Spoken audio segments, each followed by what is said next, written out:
Hello friends, welcome to my YouTube channel Sasi wealth creator. ఈ వీడియోలో నేను మీకు ఒక పెన్నీ స్టాక్ గురించి చెప్తాను ఫ్రెండ్స్. ఇది రీసెంట్గా నేను అరౌండ్ 1.5 month నుంచి అబ్జర్వ్ చేస్తున్నాను అనమాట. సో ఈ స్టాక్లో ఏంటంటే సేమ్ కంపెనీ వాళ్ళే షేర్స్ అనేవి ఎక్వైర్ చేసుకోవడం, అలాగే ప్రమోటర్స్ ఉంటారు కదా ఫ్రెండ్స్, ఏదైనా కంపెనీకి ప్రమోటర్స్ ఉంటాయి కదా, వాళ్ళు కూడా ఈ కంపెనీ యొక్క షేర్స్ని ఎక్వైర్ చేసుకోవడం అంటే బై చేయడం, అలాగే కొన్ని మ్యూచువల్ ఫండ్ కంపెనీస్ కూడా ఈ షేర్ని బై చేయడం జరుగుతుంది ఫ్రెండ్స్. అరౌండ్ 1.5 month నుంచి నేను అబ్జర్వ్ చేస్తున్నాను. సో ఈ షేర్ అనేది ఇంకా గ్రో అయ్యే ఛాన్సెస్ ఉన్నాయా, అసలు ఏంటి కంపెనీ అని నేను అనలైజ్ అనేది చేశాను అనమాట. సో చూస్తే కనుక వాళ్ళ యొక్క ఫైనాన్షియల్స్ అన్నీ కూడా బాగున్నాయి. సో ఈ వీడియోలో ఆ షేర్ ఏంటి, వాటి యొక్క ఫైనాన్షియల్స్ ఎలా ఉన్నాయి, అలాగే ఈ షేర్ని మనం ఏ లెవెల్స్ దగ్గర బై చేయాలి, ఇది నిజంగానే పైకి వెళ్ళే ఛాన్స్ ఉన్నాయా లేదా, ఇచ్ అండ్ ఎవ్రీథింగ్ కూడా ఈ వీడియోలో మనం డిస్కస్ అనేది చేద్దాం friends. So let's start our video.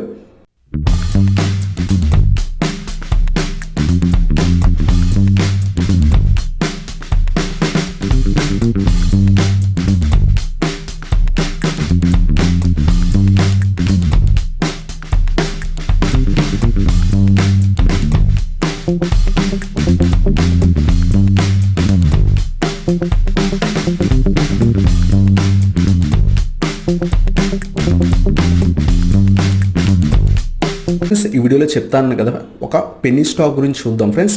Penny stock అంటే అరౌండ్ 18-20 రూపీస్ స్టాక్ అనమాట.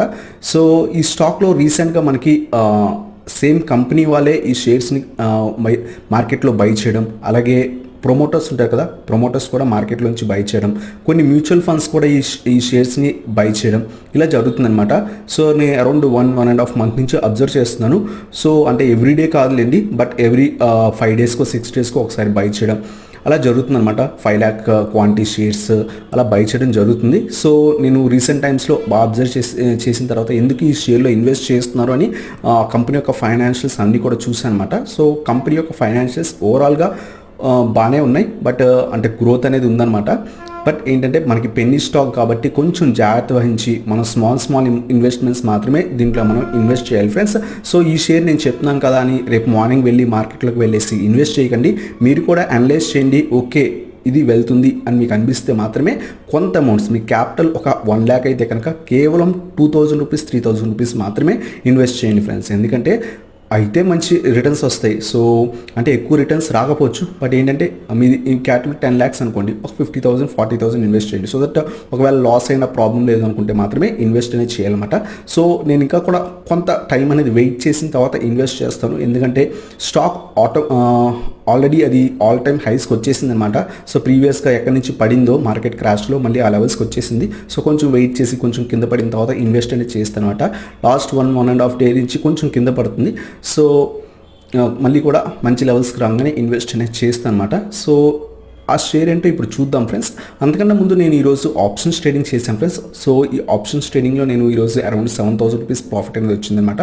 సో ఏ ఆప్షన్స్లో ట్రేడ్ చేశాను ఇచ్ అండ్ ఎవ్రీథింగ్ చూసిన తర్వాత ఈ పెన్నీ స్టాక్ గురించి మనం డిస్కస్ అనేది చేద్దాం ఫ్రెండ్స్. ఈరోజు నేను ఆప్షన్స్ ట్రేడింగ్ చేశాను. Bank Nifty November 29,200 call option by చేశాను అనమాట. ఈరోజు మన మార్కెట్ చూస్తే కనుక గ్యాప్ అప్లో ఓపెన్ అయింది. సో అక్కడి నుంచి కొంచెం ప్రాఫిట్ బుకింగ్ ఏమైనా వస్తుందంటే రాలేదు. అక్కడి నుంచి కూడా మార్కెట్ అనేది కంటిన్యూస్గా పైకి వెళ్ళింది. మధ్యాహ్నం అంతా కూడా సైడ్ వేస్ వెళ్ళింది. ఈవినింగ్ అయ్యేసరికి అరౌండ్ 1:30-1కి ఆ టైంకి మళ్ళీ కూడా మార్కెట్ అనేది పైకి వెళ్ళిందనమాట. సో నేను కొంచెం మార్నింగే ట్రేడ్ చేశాను. ఈ ఏదైతే బ్యాంక్ నిఫ్టీ ఆప్షన్లో అరౌండ్ 1,000 రూపీస్ ప్రాఫిట్ వచ్చింది. అలాగే Nifty November 13,100 call option by చేశాను. దీంట్లో అరౌండ్ 6,630 రూపీస్ అనేది ప్రాఫిట్ వచ్చింది. ఓవరాల్గా 7,740 రూపీస్ ప్రాఫిట్ వచ్చిందనమాట. అరౌండ్ 400-500 రూపీస్ మనం ఛార్జెస్ తీసేసిన అరౌండ్గా చూసుకుంటే మనకి 7,000 రూపీస్ ప్రాఫిట్ అనేది వచ్చిందనమాట.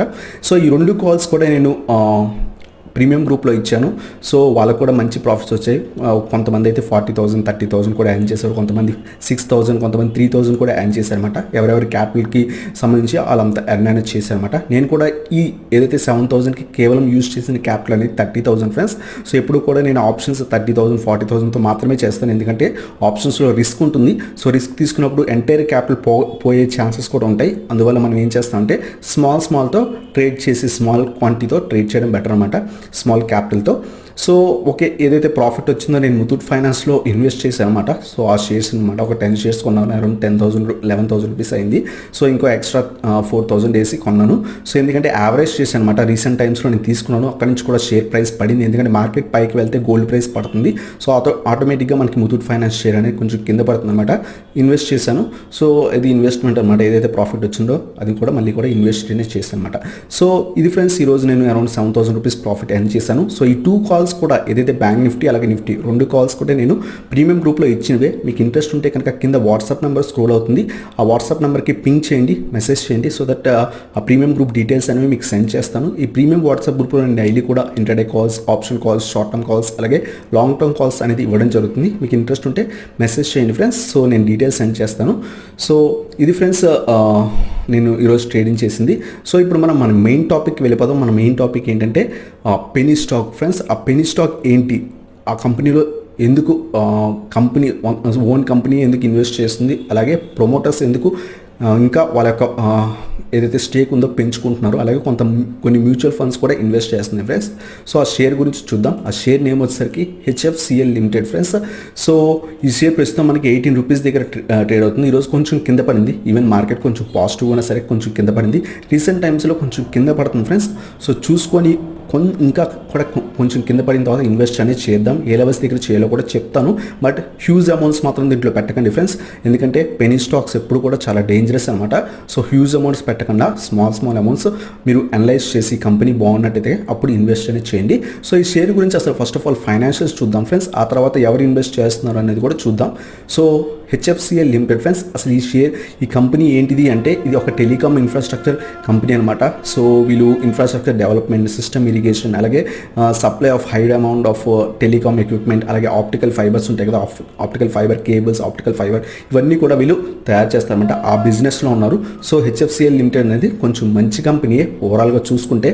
అలాగే మనం వాటి యొక్క మార్కెట్ క్యాప్ చూస్తే కనుక చాలా స్మాల్ క్యాప్ స్టాక్ కింద వస్తుంది. 2,350 crores మాత్రమే ఉంది దీని మార్కెట్ క్యాప్. ప్రస్తుతం మనకి 18.3 రూపీస్ దగ్గర ట్రేడ్ అవుతుంది. 50 వీక్ హై చూస్తే కనుక 20 రూపీస్ దాకా వెళ్ళింది ఫ్రెండ్స్. రీసెంట్ టైమ్స్లో నేను వెళ్ళింది. 50 వీక్ లో మార్కెట్ క్రాష్ అయ్యి 8 రూపీస్ దాకా కూడా పడిపోయింది. స్టాక్ పీఈ చూస్తే కనుక 17.9 ఉంది, బుక్ వాల్యూ 13.6 ఉంది. డివిడెండ్ వీళ్ళేమీ ఇవ్వట్లేదు అనమాట. మార్కెట్ క్యాప్ 2,350 crores ఉంటే డెప్ట్ 824 crores ఉంది. సో మార్కెట్ క్యాప్ కన్నా డెప్ట్ అనేది తక్కువ ఉంది. అలాగే ఇంట్రెన్సిక్ వాల్యూ ఇక్కడ నెగిటివ్ చూపిస్తుంది, బట్ అలా నెగిటివ్ ఉండదు ఇప్పుడు కూడా ఇంట్రెన్సిక్ వాల్యూ. సో మనం ఈ లాస్ట్ 5 years చార్ట్ చూసుకుంటే కనుక నేను ఇక్కడ ప్రైస్ టు ఎర్నింగ్ రేషియో కూడా యాడ్ చేశాను. కొన్ని రోజులు వాళ్ళ యొక్క ప్రైస్ టు ఎర్నింగ్ రేషియో అనేది బాగుంటుంది ఫ్రెండ్స్. ఆ తర్వాత స్టాక్ అనేది కంటిన్యూస్గా పెరుగుతుంది, మళ్ళీ కూడా కింద పడిపోతుంది, మళ్ళీ కూడా రైజ్ అవుతుంది అనమాట. సో ఈ స్టాక్ ఎప్పుడు కూడా మనం లో లెవెల్స్లో కనుక ఇన్వెస్ట్ చేస్తుంటే కనుక మనకి మంచి రిటర్న్స్ అనేవి వస్తాయి అనమాట. సో ప్రస్తుతం కొంచెం హై లెవెల్స్లో ఉంది, కొంచెం వెయిట్ చేసి ఇన్వెస్ట్ చేస్తే బెటర్ అనమాట. Promoter holding as increased 1%. చెప్పాను కదా ఫ్రెండ్స్, ప్రమోటర్స్ వీళ్ళు కొంచెం లాస్ట్ క్వార్టర్ నుంచి కూడా ప్రమోటర్ హోల్డింగ్ అనేది పెంచుకుంటున్నారు. మీరు ఇక్కడ చూస్తే కనుక ఇది నేను మనీ కంట్రోల్లోంచి స్క్రీన్ షాట్ తీసాను అనమాట. మీకు ఇక్కడ కనబడుతుంది అనుకుంటా. హెచ్ఎఫ్సిఎల్లో promoter NT MN ventures acquired additional 5 lakh equity share. Recent టైమ్స్లో ఒక 10 lakh షేర్స్ అనేవి కొన్నారన్నమాట. మళ్ళీ ఇంకో 5 lakh షేర్స్ అనేవి మార్కెట్లోంచి మళ్ళీ కూడా బై చేశారు ప్రమోటర్స్. సో దీన్ని బట్టి మనకి ఏమవుతుందంటే ప్రమోటర్స్ వాళ్ళకి ఒక క్వాంటిటీ స్టేక్ని ఇంక్రీజ్ చేసుకుంటున్నారంటే ఆ కంపెనీ మీద కొంచెం ట్రస్ట్ ఉన్నట్టు. సో దట్ ఇంకా కూడా పెరిగే ఛాన్స్ అనేవి ఉంటాయన్నమాట. సేల్స్ కనుక మనం చూసినట్టయితే కనుక వీళ్ళవి 2016 డిసెంబర్ నుంచి కూడా సెప్టెంబర్ 2020 క్వార్టర్ రిజల్ట్స్ కనుక మనం చూసినట్టయితే కనుక వీళ్ళ యొక్క సేల్స్ అనేవి కంటిన్యూస్గా ఇంక్రీజ్ అవుతూ వస్తున్నాయి ఫ్రెండ్స్. రీసెంట్ టైమ్స్ వీళ్ళకి సేల్స్ అనేవి కొంచెం తగ్గాయి, బట్ సెప్టెంబర్ మంత్ మళ్ళీ కూడా బ్యాక్ టు నార్మల్గా వచ్చేసారన్నమాట. మళ్ళీ కూడా సేల్స్ ఇదివరకు ఎలా ఉన్నాయో ఆ విధంగా ఉన్నాయి. అలాగే ఎక్స్పెన్సెస్ కూడా కొంచెం ఇంక్రీజ్ అవుతూ వచ్చాయి. ఆపరేటింగ్ ప్రాఫిట్ కానీ అన్నీ కూడా బాగున్నాయి. అలాగే నెట్ ప్రాఫిట్ మనం చూస్తే కనుక ఈచ్ అండ్ ఎవ్రీ క్వార్టర్లో కూడా వీళ్ళు 24 crores నుంచి కూడా ఎవ్రీ ఇయర్ కూడా వాళ్ళ యొక్క నెట్ ప్రాఫిట్ అనేది ఇంక్రీజ్ చేసుకుంటూ వస్తున్నారు. మార్చ్ క్వార్టర్లో లాక్డౌన్స్ వల్ల వీళ్ళకి సేల్స్ లేక వీళ్ళకి ప్రాఫిట్స్ అనేవి రాలేదన్నమాట. బట్ మళ్ళీ కూడా లాస్ట్ 2 quartersలో కొంచెం మళ్ళీ కూడా బ్యాక్ టు నార్మల్ స్టేజ్ కానీ వచ్చారన్నమాట. సో ఓవరాల్గా చూసుకుంటే కనుక లాసెస్లో లేకుండా కంపెనీ అనేది ప్రాఫిట్లోనే నడుస్తుంది. సో ఇంకా మనం బ్యాలెన్స్ షీట్స్ అవన్నీ చూసినా సరే కొంచెం బాగానే ఉన్నాయి ఫ్రెండ్స్. బ్యాలెన్స్ షీట్స్లో అసెట్స్ కూడా ఎవ్రీ ఇయర్ కూడా వీళ్ళు ఇంక్రీజ్ అవుతూ వస్తున్నాయి, అలాగే లైబిలిటీస్ కూడా ఇంక్రీజ్ అవుతూ వస్తున్నాయి. సో బాగానే ఉన్నాయన్నమాట బ్యాలెన్స్ షీట్స్. అలాగే క్యాష్ ఫ్లోస్ కూడా బాగానే ఉన్నాయి. అలాగే మన షేర్ హోల్డింగ్ ప్యాటర్న్ కనుక చూసినట్టయితే ఇంకా ఎవ్రీ ఇయర్ కూడా మనం చూస్తే కనుక ప్రమోటర్స్ దగ్గర ఏదైతే స్టేక్ ఉందో ఆ స్టేక్ కంటిన్యూస్గా మెయింటైన్ చేసుకుంటూ వచ్చారు ఫ్రెండ్స్. రీసెంట్ క్వార్టర్లో అంటే సెప్టెంబర్ క్వార్టర్లో వీళ్ళు అరౌండ్ 1.1% స్టేక్ అనేది అరౌండ్గా పెంచుకున్నారు అనమాట. అలాగే ఎఫ్ఐఎస్ వచ్చేసరికి వాళ్ళ స్టేక్ రీసెంట్గా తగ్గించుకున్నారు, డిఏఎస్ వచ్చేసరికి కూడా తగ్గించుకున్నారు, అలాగే పబ్లిక్ వచ్చేసరికి వాళ్ళకి స్టేక్ అనేది ఇంక్రీజ్ అనేది చేసుకుందనమాట. బట్ ఈ షేర్ని మనం కొంచెం తక్కువ వాల్యుయేషన్స్లోకి వచ్చిన తర్వాత బై చేస్తే బెటర్ అనమాట. సో హెచ్ఎఫ్సిఎల్ షేర్ని మనం చూద్దాం ఫ్రెండ్స్. జీరోదా కైట్లో ఈ షేర్ రీసెంట్గా కూడా బాగా మార్కెట్ క్రాష్లో పడింది అనమాట. అరౌండ్ 8 రూపీస్ దాకా కూడా వచ్చేసింది. మళ్ళీ కూడా పైకి వచ్చేసి డబ్ల్యూ ప్యాటర్న్ ఫామ్ అయ్యి అది బ్రేక్ అయిన తర్వాత మళ్ళీ కూడా మార్కెట్ రికవరీ అవడం వల్ల ఈ షేర్ కూడా పైకి వచ్చేసింది. ఇప్పుడు ఆల్ టైమ్ హైస్ దగ్గర అరౌండ్గా ఉంది ఫ్రెండ్స్. మనం 2019లో కనుక చూసుకుంటే కనుక ఈ షేర్ మనకి 35 రూపీస్ దాకా కూడా వెళ్ళింది ఫ్రెండ్స్. ప్రస్తుతం మనకి ఇది 18 రూపీస్ దగ్గర ఉంది. బట్ ప్రస్తుతానికి ఇన్వెస్ట్ చేయకండి, కొంచెం కింద పడి అరౌండ్ మనకి 15 రూపీస్ 16 రూపీస్ కనుక ఈ షేర్ వచ్చినట్టయితే కనుక అప్పుడు అబ్జర్వ్ చేసి ఇన్వెస్ట్ చేయండి ఫ్రెండ్స్. ఎందుకంటే మార్కెట్ కూడా కొంచెం హై వాల్యుయేషన్స్లో ఉంది. కొంచెం కింద పడిన తర్వాత ఈ షేర్ కూడా కొంచెం కింద పడితే అప్పుడు మనం కొంత అమౌంట్ మన క్యాపిటల్లో కొంత అమౌంట్ అనేది ఇన్వెస్ట్ చేయొచ్చు. బట్ ఇన్వెస్ట్ చేసే ముందు మీ అనాలిసిస్ కూడా చేసి మాత్రమే ఇన్వెస్ట్ చేయండి. సో ఇది ఫ్రెండ్స్ ఈ హెచ్ఎఫ్సిఎల్ పెనీ స్టాక్ గురించి అనమాట, కొంచెం అబ్జర్వేషన్లో పెట్టుకోవచ్చు అనమాట. సో ఇది ఫ్రెండ్స్ ఈ వీడియో కనుక మీకు నచ్చినట్లయితే ఇంకా లైక్ చేయండి, అలాగే మీ నా ఛానల్ కొత్తగా వచ్చినట్లయితే ఇంకా సబ్స్క్రైబ్ చేయండి అండ్ ఆ బెల్ ఐకాన్ ప్రెస్ చేయండి. So that latest video updates అని మీకు వస్తాయి అనమాట. Thank you so much for watching. Have a nice day.